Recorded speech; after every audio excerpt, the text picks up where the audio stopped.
Сәлеметсіздер ме? Балықтар белгісіздегі жандарға жұлдыз жорамал.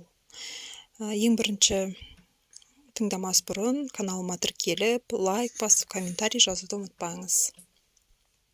Ал кеттік. Балықтар үшін 2023 жыл маусымнан қыркүйекке дейін қаржылық жағынан табысты болмақ. Дәл осы кезеңде қосымша табыстарыңыздың мөлшері артпақ.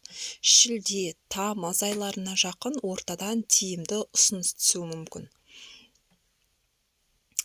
Бұл қаржылай оң әсерін бермек. Жыл бойына белсенді жүру, қаражатты инвестициялау, банкте депозиттер ашу секілді дүниелерден бас тартпау ұсынылады. Жыл соңында ысырапшылдыққа ұрынбаңыз. Қазаннан желтоқсанға дейін қысқа үзіліс жасап, бір ғана жұмыс орнымен шектелген дұрыс. Қосымша іспен айналысуды бұл аралықта екінші орынға ысырып қойған жөн.